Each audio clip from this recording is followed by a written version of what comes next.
This is John Avina. I'm kind of like a co-host, I guess. Tyler's really the one who runs the show, and Fred is the talent today. I don't have Fred's official resume, but I think I can do a pretty good job. I met Fred in the late 1990s, and Fred is, or I don't know if he has been all that time, and he'll correct me, but I think he's been a professor all that time at the New York Institute of Technology, and he's been teaching energy efficiency there. He has his own business. He does energy efficiency, mostly in the New York City area. And he also is, I think he was the energy manager of the year at one point, I think, but I know he's in the AEE Hall of Fame, that's for sure. Fred's been around. He knows a lot. Unfortunately, he hasn't written a lot of stuff, and he probably should and will, I'm sure, at some point, because his opinions are really good. They're let's say more candid than most people's. He'll tell you what he thinks, and he's less politically correct than a lot of us. Also, he sat on the ASHRAE committee. I don't know the number, but there's an ASHRAE committee recently that was defining what an energy audit is, what's an ASHRAE level 1, 2, 3. And he was on that committee, and so he knows all about that as well. One last thing about Fred is New York City energy audits is mostly about steam and boilers. That's what they do. So he knows it so much more than we West Coast people. Okay, that's it. So Tyler, can you explain the polls and what we're doing with the polls, and then Fred can get going? Yeah, absolutely. So Fred had a great idea. We haven't done this before. I think maybe once we did it, but we're going to launch a couple polls here, I think in the beginning, and I'll let him introduce each one of those, but you'll see them come up on your screen if you want to click the option or answer that best fits you. And then I think everybody can see the results as well. So yeah, go ahead, Fred. Thank you, Tyler and John. And John, you were on most of that. The teaching in the MS in Energy Management program at NYIT I've been doing since '88. That's my third job. Mostly I run a consulting business. I've been at this for, way too long, over 30 years. And I'm more comfortable crawling around dirty, disgusting, oily, sooty boiler rooms than I am sitting around conference tables. And hopefully what I'm going to do is share a little information with all of you. And basically, this is the kind of stuff we do. As John knows, I'm not really into promotion. So we do big picture stuff, research on working with organizations on organization or institution-wide energy management or energy master plans, and then a full set of building energy consulting, from troubleshooting to full audits to replacement boiler systems designs and engineering specifications. Let's move ahead, as we got a lot of material to go through. This is not what you're going to find. I started out with 138 slides, took some out, added more, and so I'm going to try, we've got it down to about 60, but a lot of material. Just because of time limit, we'll try and hold questions to the end. If there's some clarification, please jump something in there, and I will try and take that as it comes up. Otherwise, we'll hold most questions till the end. And I sometimes talk fast, even for New Yorkers, so let's get rocking here. So what we're going to deal with, overview of heat transfer, efficient heating, heat generation and distribution, and energy efficiency measure identification. Okay, how a heating plant works. So it's just some really basics to get started, though I see many of you already have some level of experience here. So I'll go through this quickly. Okay, put fuel, be that natural gas or oil, into the boiler. Inside the combustion chamber, about 2,000 degrees Fahrenheit. Now, no matter what we do, we cannot have a boiler that's 100% efficient, just the laws of thermodynamics and physics. Some of that is going to go up the stack as exhaust gases, give or take 300 to 500 degrees typically. Then we're going to make either hot water for hydronic heating or steam to go up through the mains, up through the risers, into the radiators in the room. Radiators are baseboards, and essentially we want to deliver the amount of heat to match the heat loss through the building shell. And then in some buildings, we're also making domestic hot water here. This happens to be off a tankless coil. And some of that goes down the drain as warm wastewater. And I'm going to keep the geeky stuff to minimum here, but we need to start out with some basics. Thermodynamics, we put in fuel, oil or gas most typically, with a little air, so we get the oxygen out of it for combustion, and we just ignite that up, and then we're going to get heat, what's the thermal energy that we're really shooting for here. We also get water vapor and carbon dioxide, which these days folks are trying to minimize. So that's first law of thermodynamics. Second is heat goes from a place that's warmer to a place that's cooler. In boilers, here is the combustion chamber in here. That's where you're converting fuel into heat. And then as it goes through the tubes here, which we'll look at a little more closely in the next few slides, heat's going from a place that's warmer to a place that's cooler. And then up to the facility where we can use it. Now, John mentioned that I do work a little more often in steam than in hydronics. We've worked in both, of course, but because this will come back later on, just wanted to point out difference between sensible and latent heat. This will come up a couple of times later. So we see as we go from 0 to 32 degrees, we use 16 BTUs. The latent, the change of source state from solid to liquid, that's 144 BTUs with no change in temperature. Then as we go up, that's 180. But now here the change of state from liquid to vapor or steam in this case, that's 810. So now we can see why steam is used, because it was just an efficient and effective way of delivering a lot of thermal energy to through a system to a space. The other reason we see it in many older cities and older buildings is because before we had a lot of electricity for pumps, steam just fills the space in those pipes without any, outside source to make it move around. Okay, last geeky slide here. We see just some combustion. Everybody should be familiar with that triangle based on your level of background. And again, yell if you've got questions about any of this.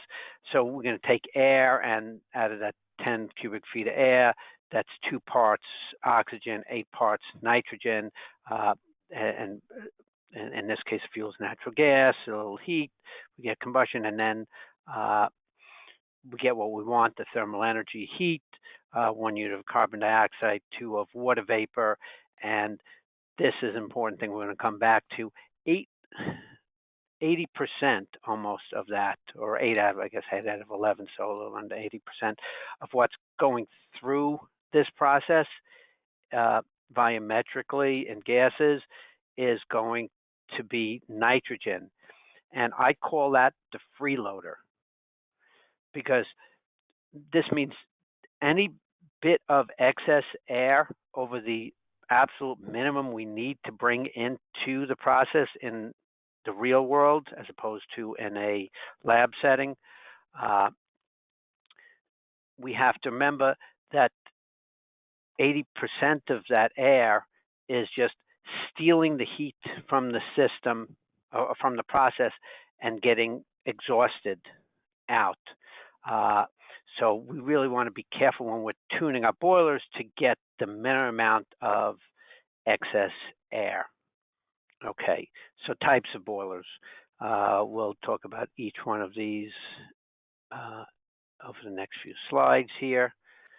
Okay, fire tube boilers.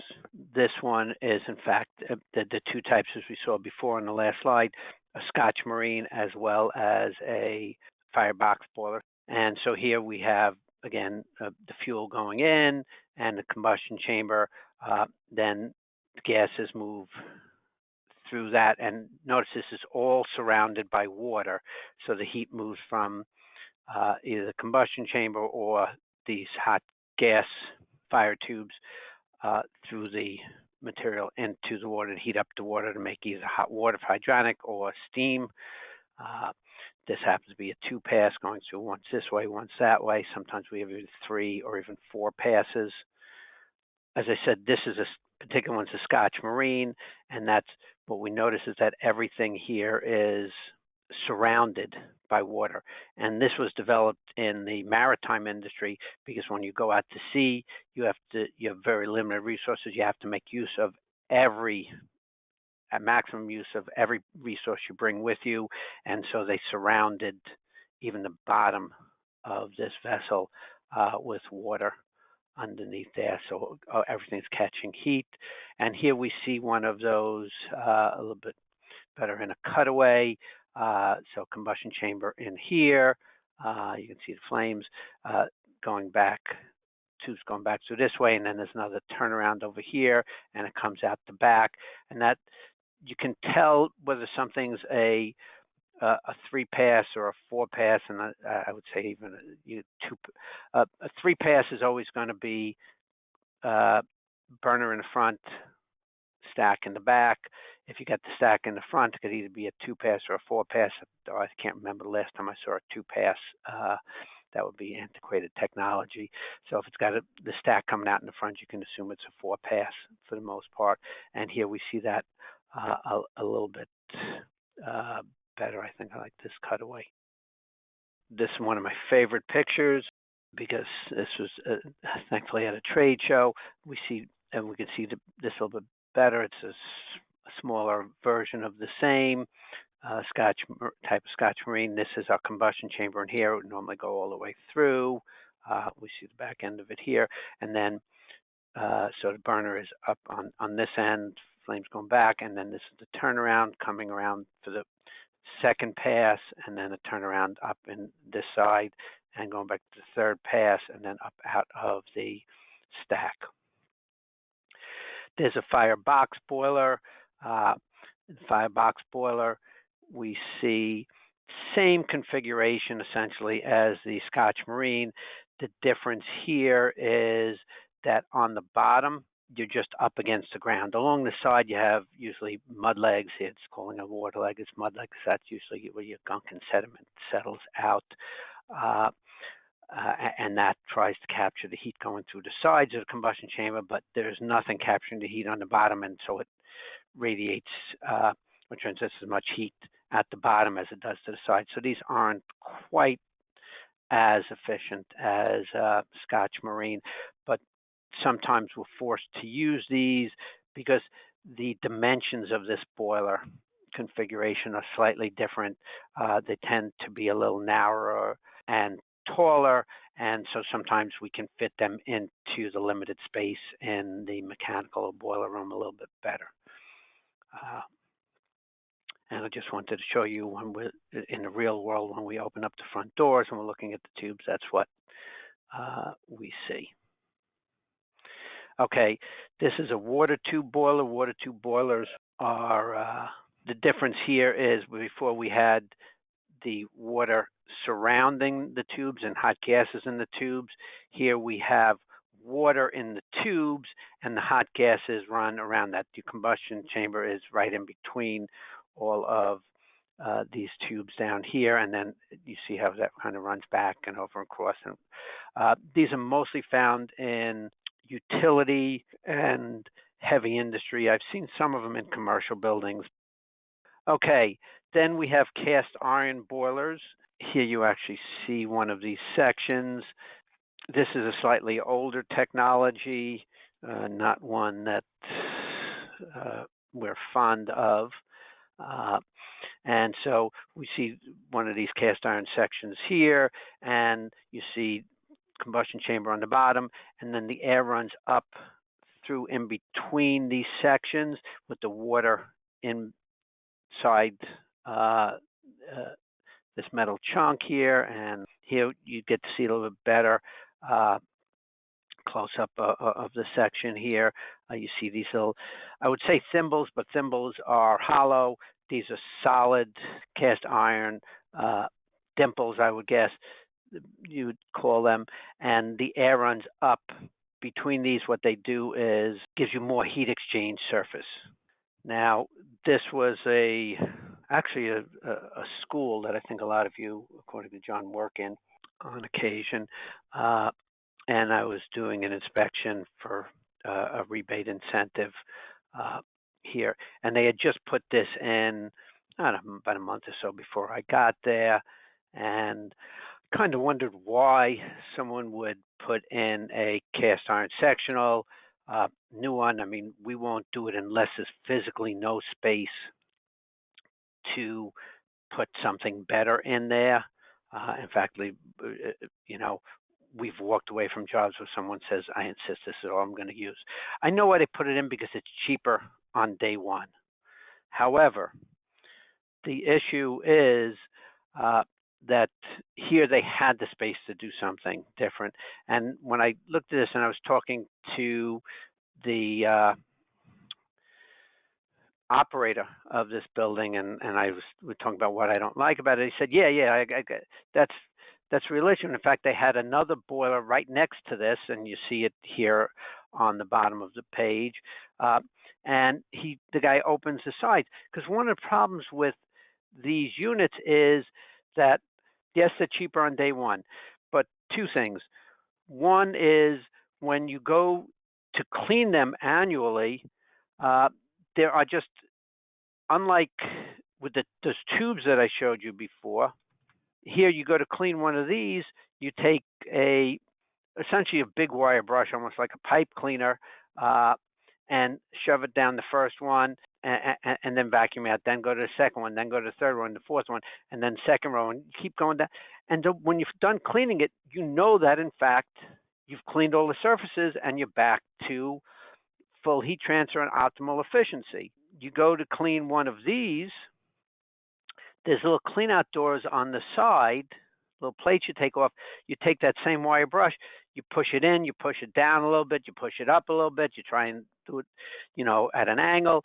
But at the end of the day, and I've seen them do this both in commercial buildings as well as my own home, you don't know whether you've gotten all of these surfaces down here, and in fact, you haven't. So while both of these boiler types are as efficient on day one out of the factory, come back 2, 3, 4, 5, 10 years later, this one is never as efficient. So that for first off. Second thing is, when those tubes leak, you take a big plug, sort of like a cork in a wine bottle, and plug it up on both sides of the thing.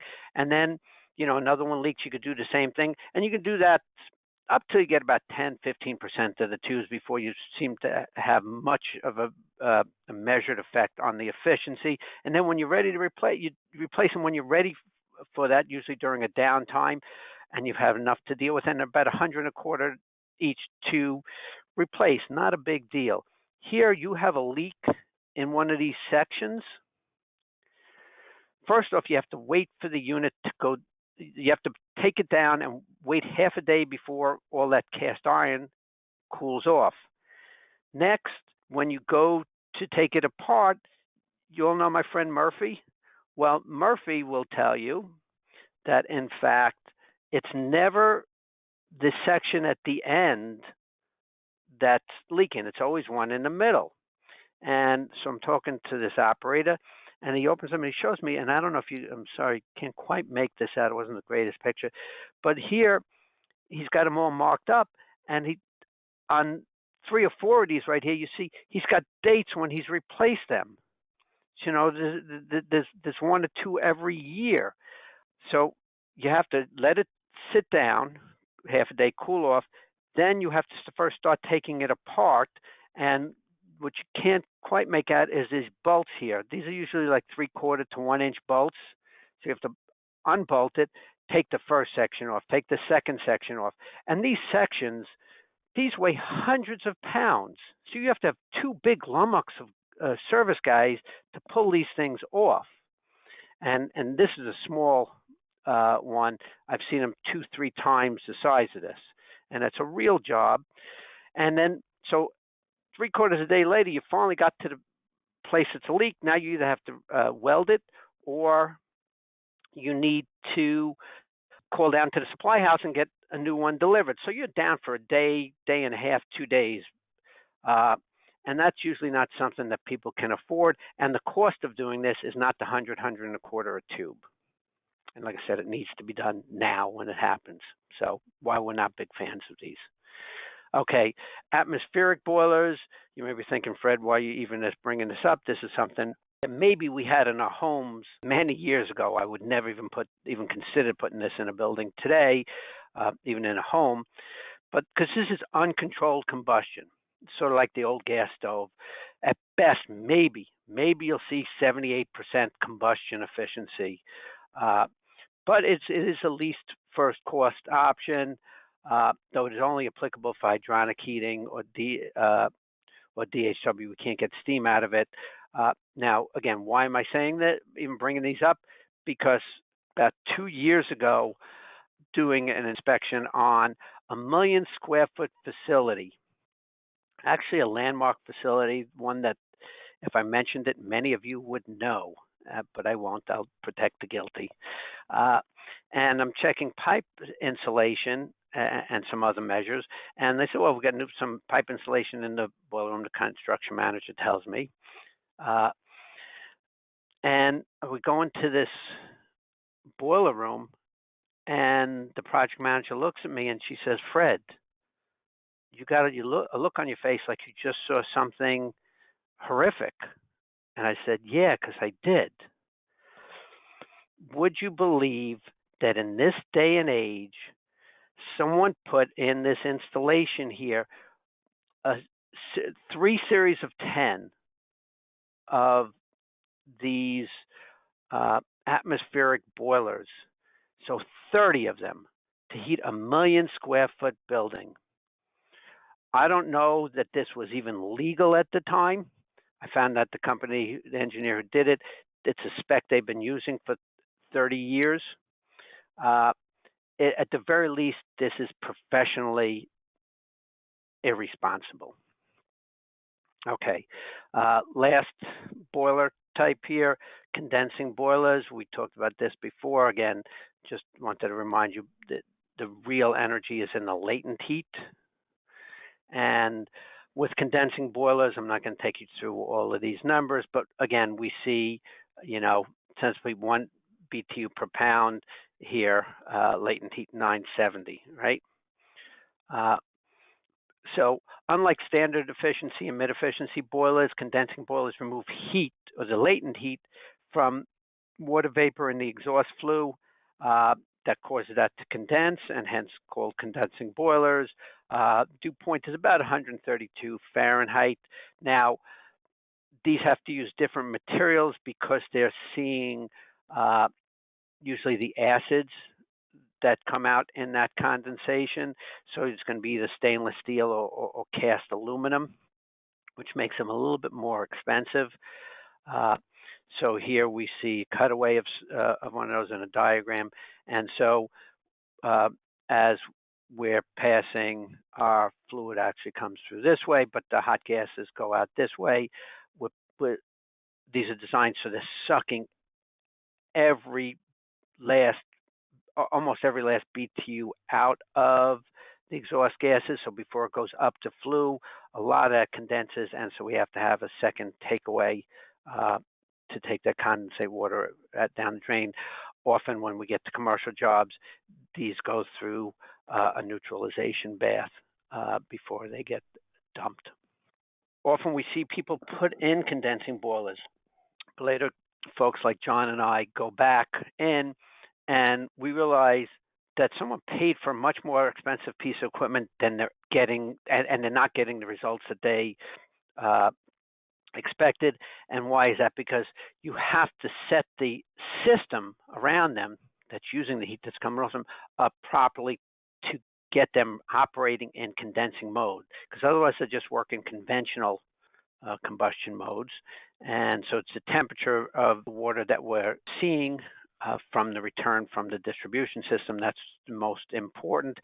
And first off, I'm going to point out that this happens to be a manufacturer's slide, and I apologize about that.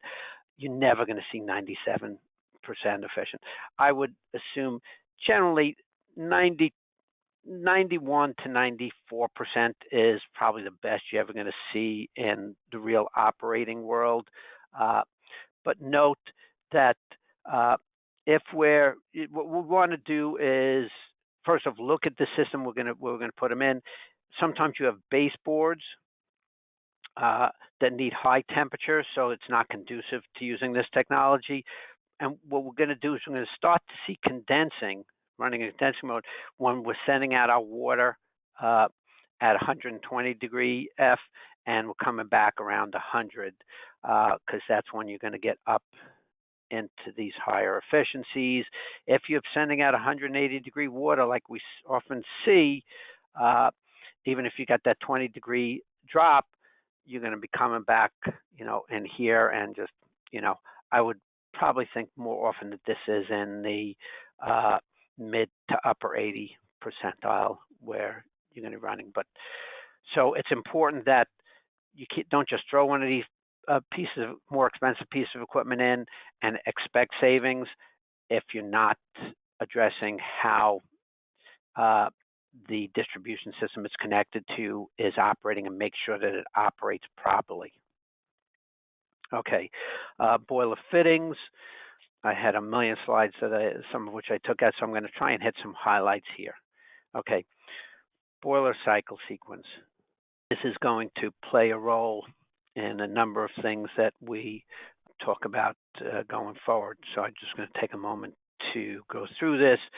When the boiler comes on, for safety reasons, nothing to do with energy efficiency or anything else, for safety reasons, because boiler manufacturers and burner manufacturers, the one thing that they want to assure never happens is boiler goes boom. And they will do everything in their power to make sure that that boiler never goes boom. So they go through a pre-purge where they starts at low fire purge and high fire purge. But basically, they're pushing air. They have a motor that pushes air, blower motor pushes air through that combustion chamber and pushes out any possible combustibles that may have been there for any reason, including leftover from the last cycle. And that typically goes 60 seconds, though depending on the particular make and model of the burner, 60 to 90 seconds is the range that we'll see that in. Then you'll have pilot light and flame go on, and then once it sees it, these are fire eye in there that looks for that, and once it sees it, the flame is established, the main valve, fuel valve opens, and you light up. Then you have a burner firing. This is the run period that you use to satisfy the load. This could go anywhere from a couple of minutes to a couple of hours, depending on the load and how it's being controlled. And this is the piece that we're going to play with over the next few slides to optimize operation there. And then when it goes off, either because we've met load or because one of the operating or safety controls has kicked in, we're going to go through a post-purge where that same burner motor, blower motor, pushes air through it to get any of the combustibles out. That's typically 15 to 30 seconds long. But remember here, now we are blowing out heat that's, in a combustion chamber that's at 2,000 degrees Fahrenheit, and hot air that's up in those tubes at anywhere from 3,000 to 100 up to, 1,000 degrees that we're just pushing up the stack. So, just forcing fuel dollars up into the atmosphere. Now, when the burner is called, burner is called to go back on again, we're going to come back to this pre-purge where more likely we'll have 400 or 500 degree air in the boiler or in the tubes, combustion chamber tubes that we're pushing up out. So again, and every time that happens when it doesn't need to, it's just throwing efficiency and money away. Okay. On a steam system, that's going to be controlled by your pressure controls. In a hydronic system, by your aquastats, temperature aquastats, and I'll have the same three of these. You have an operating, a high limit, that's a safety device, and a modulating, and that's the energy efficient device. And here we see one a little bit more detailed. What I did want to, the reason I put this up here is when you see three of these, the way you can tell the modulating pressure control, the energy management one, is, and John and my friend Asit Patel taught me this many, many years ago. The one with the cat food can on the bottom, or the bellows, that's the modulating pressure control. That's the one you most likely, that and the operating pressure control are the ones that you are going to be making adjustments to get better energy efficiency and energy savings out of these. Okay, so how these pressure controls work, you can even have an additive, or the next slide is a subtractive, but same thing, just it's cut out pressure minus differential pressure, or cut in pressure plus differential pressure. So say it's set to run between the operating pressure between 2 and 6 pounds. First time it comes on, it runs up, gets up to 6 pounds of pressure, which is typically higher than we want for most, at least heating type applications. If you're in a process, that might be different. But I think most folks here are dealing with heating applications. And in any case, so you run up to 6 pounds, the controls kick it off. You now, in this first case, have to wait till it goes down 4 pounds to 2 pounds.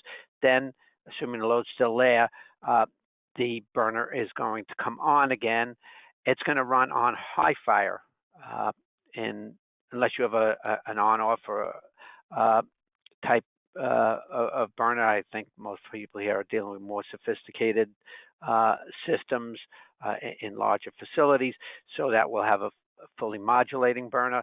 And so it's going to come on at full fire, and probably till we get to 3 pounds, maybe even 3.5. And then the modulating pressure control is going to say, hey, I want to keep running as long as possible. So it'll cut down to 50%, down to 70%, then down to 50% as we're rising up. We get up here to 4 pounds, maybe we're running down at 30%, we're at 5 pounds. It's going to gear back all the way, and usually these have either 3-to-1 or 4-to-1 turn down ratios. Some more advanced boilers have up to 20-to-1 turn down ratios, but it's going to start to go into percolate mode. And so it can just keep running, and it'll slowly go up, but run for the maximum amount of time possible before it hits the cut out pressure. And I can go through these other two mathematical examples, but you see where it will be the same thing. We typically want to have the differential be as large as possible, but while keeping the cutout pressure low as well. And so we'll probably lower the cut-in pressure to something lower than this as well in many cases. Okay, so this is the same thing, except the control works a little different. It's cut out instead of cut in, and you're minusing differential instead of adding it to the cut in. Okay, water column. This is another area that's important. We'll often look when we're doing an audit or a boiler inspection at the water level, and you'll find that next to the low water cutoff device here. One of the ways, the reason I introduced this to talk about blow down for a moment. We blow down the boiler to get the the gunk, sediment, rust that's in that boiler out of it, because when we leave it in there, it acts as insulation. And if we have as little as 1/16 of an inch of sediment in there, we'll reduce the efficiency by about 4%. And so the boiler operator, and there's usually 3 of these bottom blowdowns, 1 on one side and 2 on the other end. We need to blow it down periodically. That could be once every day. That could be once a couple times a week. Could be once every week, once every 2 weeks, depending on the amount of water that's being exchanged into that boiler. These are supposed to be closed systems, but they often have leaks, and we're introducing new water. Sometimes people blow down too often, and that introduces new water that has, well, it's fine to drink. As humans, it's like poison to the boiler system and the heating thermal distribution system. So, but when they blow it down, you want to make sure that they're blowing down just as little as possible, just enough to get the gunk of the sediment out. I usually say quick, short spurts. When the boiler is off, quick, short spurts until you see it runs clear. Then shut it down, and don't do it again for days or weeks until you find an interval that needs to be blown down on. I was to a Fortune 500 company a few years back, and I was talking to the operator. Well, what are you doing about blowdown? Oh, every second day I open it. The serviceman told me leave it for 10 or 15 minutes. So I open it up, I walk out of the room, I come back 10 minutes later.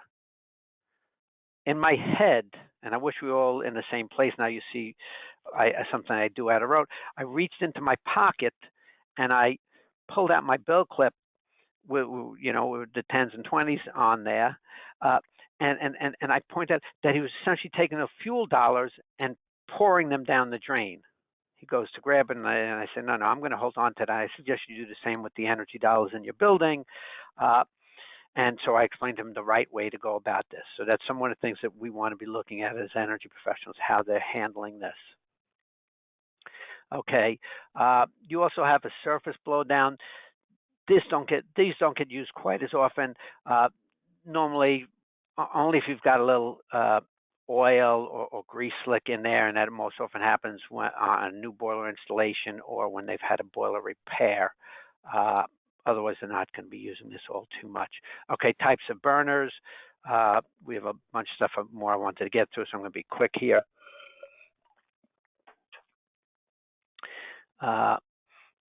If you have a rotary cup, typically this older technology, it's one of the ones we need to look to replace, or you can usually need an electrical upgrade to deal with, put in a newer type here.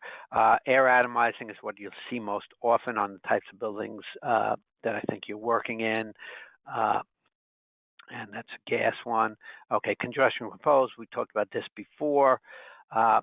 Firing rate control. In the steam system, that's going to be the pressure control, and hydronic system, that's going to be an aquastat. Both of those will drive the modulating motor. And here we see the more typical modulating burner. There's one modulating motor. It's through camshafts and linkages. It's hooked up to air damper. They don't always have secondary antennas, but the air damper to the gas valve, and if it's a dual fuel, to the oil valve. Trouble, and here we see a little bit closer, these linkages. Trouble is, these things are moving tens or hundreds of times a day, and they vibrate, and so you get what they call slippage. So first off, if you have one of these more conventional systems with linkages, or for one mod motor, at best it is difficult to get these systems fully tuned across the full range of firing rates on one fuel, much less two fuels. And then, however good you got that set up, due to slippage, over time, that gets out of whack. One of the energy efficiency measure opportunities that we should be looking for is going with a linkageless type burner control system, and these can either be new out of the factory or they can be retrofitted, and there's a few companies out there making them. So now you have independent servo motors on the air, on the gas and oil if you happen to have a dual fuel system. And so now the technician through a computer can tune the boiler up for each fuel on dozens of points across that firing rate. And so it doesn't get messed up. And if it does, someone comes back in and hits reset, and bang, you're done. And you can do it for the different fuels, and you're always going to be running much closer to your optimal efficiency. If you want to take it a step further, you can add an O2 trim system where they put an O2 sensor in the stack, and that gives real-time feedback. So even if you get differences in fuel BTU values, which sometimes you have both on gas and on oil systems, depending on where the source of that fuel came from, which pipeline, whatnot, for that day. That is actually the most efficient. Now, typically, you're going to have to be over 200, 250 horsepower to get all those bells and whistles, but certainly good opportunity. We've used them on quite a number of places.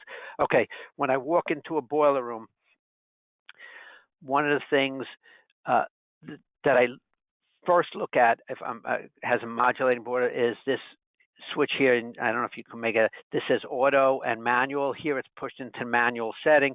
If I see that, it tells me that either the operator or the service person that was there last thinks they know more about running this system efficiently than the engineer who designed it, and that's obviously not the case. So what we do is we look to see how they're operating the system. One of the other things we do is we put loggers on these. I used to go around with a stopwatch and stand there and look when it's cycling on and cycling off. Now I can put one of these hobo loggers on there. I'll leave it for a couple of weeks, a week and a half to 2 weeks, have them send it back to us, and see not only how long it was running on times and off times, but how that was cycling. And here we see a couple of diagrams. We could probably spend 2 hours just going through these, so I'm just going to point out here, this was 2 boilers in this particular mechanical room. This one on, well, this one was off. Then it took quite a bit of investigation to figure out what was going on here. And then here about 12 hours later, here this one came on, this one was off, then this one came on, this one started to go off. But notice how often that's cycling, every few minutes, and both of them essentially just pushing more and more fuel dollars up the stack. This one down here, there have to be 3 boilers. This we see the temperature, outdoor temperature. So this is just for New York, this is moderate temperatures. And notice this boiler is cycling off just because someone didn't set the controls right, on and off 8 times in an hour. Maybe this should have happened under these temperature conditions and the loads in this building. Maybe that should have happened once or twice in that hour. We would have preferred to have an on cycle of 20 to 30 minutes, an off cycle of 10 minutes, and then another on cycle. So a lot of fuel wastage going on here. This came from a horror stories from the field session that John and I and AE did a few years ago. I went out to look at this boiler for a colleague, and here you see the panel, and I'm just going to blow that up. And you see what someone did is the technician couldn't be bothered to tune this up across the firing rate, so they put it in fully manual mode. And to make sure that nobody messed with this and couldn't physically push it, they took this, I don't know, it's 8-gauge wire, and unscrewed the screw that holds the case together, and put that there so you can't physically move that. And then they taped the potentiometer, things that says where in the firing rate it's running, to that place that they tune that boiler up in.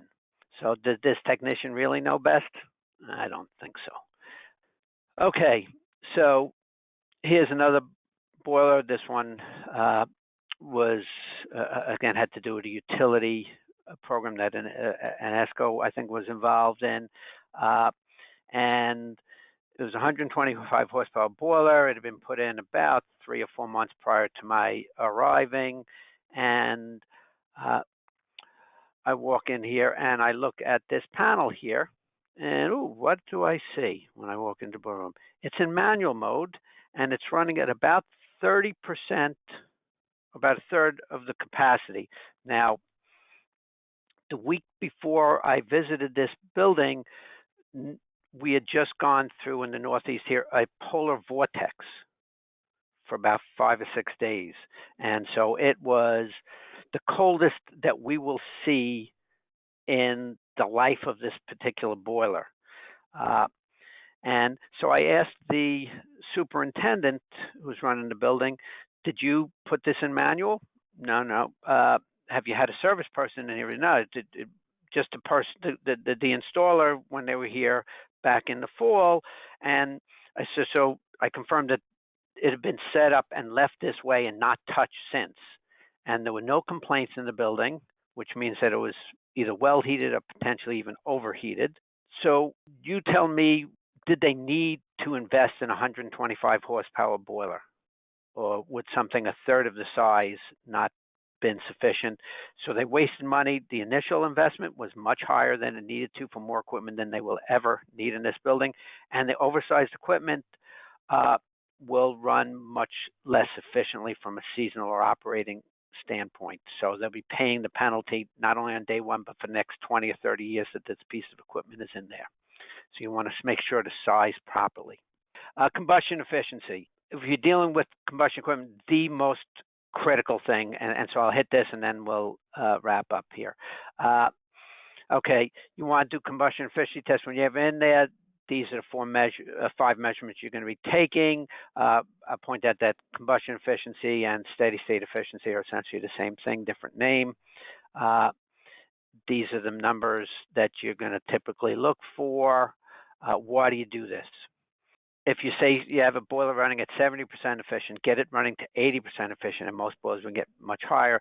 You save $12.50 for every $100 spent on fuel. Now you say I don't spend $100, I spend $1,000, it's $1,250. Spend tens of thousands, that's $1,250 for every $10,000 you would have spent on fuel. What does it take? More often than not, to get it from 70 to 80%, simple little things. Remember we talked about 1/16 of an inch of sediment on the water side. If we have 1/16 of an inch of soot on the boil on the fire side, reduced efficiency by 4%. So if we had, say, a little over 1/8 of an inch, that's 4 and 4, and maybe a little bit more, 10%. Just cleaning that boiler. Heat exchange services will get you this savings. Sometimes we need to adjust the air-fuel ratio, reduce draft, simple things like that. I want to show you this is cleaning those tubes out. We also want to think about seasonal efficiency. I'll save that for questions. And I'll stop on this slide, John. Potentially EMs. If we have cycling losses, our issues, we can either adjust or add better controls, proper system sizing, heat loss with a shell, insulate it, and blow down. We want to reduce that. And then I had an issue here on water, but why don't we take questions? Okay, so let's see, what do we got? So this is question number 1. How long does it take for a steam boiler to start cold and get up to 100 PSI of steam? And if it takes a while, is it better to leave one on low flame all the time in case you need it if another boiler in the plant goes down? I would probably need to know a little bit more about the application. I'm assuming 100 PSI is a high pressure system already. Sure. If you've got a load out there, yes, any boiler that you can leave rocking and rolling on percolate mode, low fire mode, you're better off than turning it on and off and on and off. Essentially, boilers should be sized so that on the coldest day or the highest load periods, that it's running full out all the time. That's you're going to get your highest efficiency. Mhm. Yeah, so this guy maybe he has one of those, but he's also got a backup boiler. Or no, I guess he doesn't. Maybe he has two boilers. Yes, the answer in that case, you're better off running one boiler for a Yes. longer period of time than switching back and forth between boilers just for that, for a number of reasons, but particularly for that cycling and also standby losses. You're going to be better off that way. If he had two boilers, so let's say they were both half the full load of the plant. And so one was, we're crossover season, one's running, it's like fall. And so now the other one's turning on and then turning off, and to get that 100 PSI steam. Yeah, the question is, should he leave it on low fire or not, or should he let it turn off? No, you want to leave it on low fire, because you'd rather that than the other one come on from start and again send fuel up or fuel dollars up the stack, and also rather than have another one that's super hot that has more shell losses to it. Right. Isn't it also a matter of maintenance, because now you're heating everything up and then when you cool it back down, and so the pieces expand and then contract, and then doesn't that just age the boiler more? That could, but that, to me, that's secondary to the other reason for keeping that one running most of the time. And then if you want to extend the life of both of them, alternate them, but not every few hours, not even every day. Once a week is fine, which is a lead. Okay, so here's a question. This one, I guess, is from me. It's a softball, but it's okay. So the condensing boilers, you mentioned that with condensing boilers, a lot of times you can buy them. They're a lot more expensive, but people use them in a way that they just act like normal boilers. They don't really get into condensing mode. They don't save any energy, and people just wasted money buying that specialized boiler. So the question I've got is there a simple way just to say, well, condensing boilers would work for these type of applications? They work for like slab heating, but they don't use them on maybe air handlers, or don't use them on these type of things, but they would work on these type of things. Do you have anything like that? Just a rule of thumb? The rule of thumb is, obviously, if you've got baseboards that need to see high temperatures,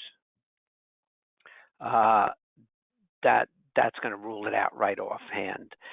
So if you got any application that needs high temperature heat in it, then that's going to rule it out, unless you're willing to change out. Like if you had those high temperature required baseboards, if you're willing to change out the distribution system, the end use appliances at the distribution system, then you could use it there. But the odds are that that's going to be too high a cost or a hassle hurdle to address. So I think you need to look at your application. Can you get away with that 120 degree supply water? And can you and is your load going to bring that down 20 degrees, so you're going to bring it back 100 degree? Right. So if you're looking to the boiler. If you're looking at reheats and maybe you want a reheat temperature up to 110, the answer is no. A reheat temperature up to 100, it's maybe. Is that what you're saying? Yeah, something like that. And also, you have to have an operator who is not going to, and service people who are not going to mess with the controls and put it back to conventional way of operating that system. Mm-hmm. Because again, then you're just taking your money and you're tossing it away, in all honesty. Yeah. Because in the industry and seeing people's presentations, I've seen people talk both ways, saying, look, condensing boilers should not be used for HVAC, for heating coils and reheat coils, and then other people say no, they can be, and it's like, well, yeah, if those coils are designed to work in the temperature range where you're going to be in the sweet spot for the condensing boiler. Right. And you said the sweet spot was to bring the water back, not at 135, but to bring it back down to like 110 about 100. About 100 degrees. 100 degrees. Yeah. Okay. Good. And that was it. And I just want to thank everybody for their time and attention today. Hopefully you all got at least a little bit of what you were looking for here. Thank you, Fred. Thanks everyone for coming. Thank you. See you You next all have month. a good afternoon and stay safe.